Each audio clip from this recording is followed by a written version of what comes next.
ये हमको जो गाली देते थे लोग कि आपके खड़े रहने से सब बीजेपी का फायदा हो रहा है, मैं फिर से कह रहा हूं, हम तो थे ही नहीं वहां पर, तो कैसे जीत गई बीजेपी? क्या क्या अनाप शनाप बोलते थे हमारे बारे में, ये टीम वो टीम।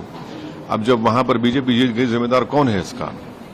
और दूसरी अहम बात यह है कि 10 साल की एंटी इनकम्बेंसी का फायदा कांग्रेस पार्टी को उठाना चाहिए था, मगर लगता यह है कि उनके इंटरनल डिफरेंसेस की वजह से उसका फायदा बीजेपी को हो गया।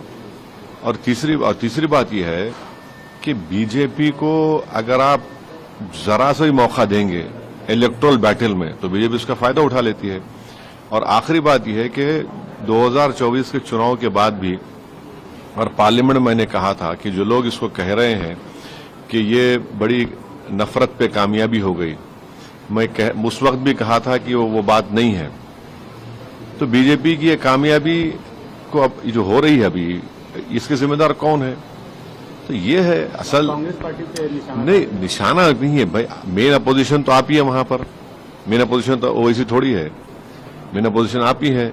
और 10 साल के एंटी इनकम्बेंसी के बाद, 10 साल और फिर आपके हालिया पार्लियामेंट के चुनाव के नतीजे के बाद एक गोल्डन अपॉर्चुनिटी थी इनके पास कि बीजेपी को हरा देते वहां से, मगर वो नहीं कर पाए। इनका अपने इंटरनल डिफरेंसेस की बुनियाद पर, अपने एरोगेंस की बुनियाद पर, तो बड़ा।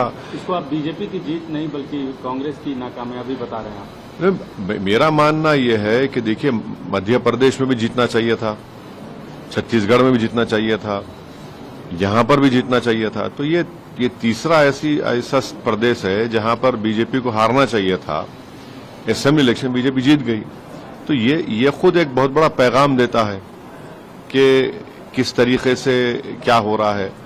तो जहां तक मेरा ताल्लुक है, हमारी पार्टी हम तो डिसाइड के नहीं लड़ेंगे, पर इतने बड़े लोग इस पार्टी के मुझसे भिजाए लोगों के आप चुनाव लड़ेंगे, बोला नहीं लड़ेंगे हम चुनाव लड़ेंगे, अपनी तरीके से लड़ेंगे।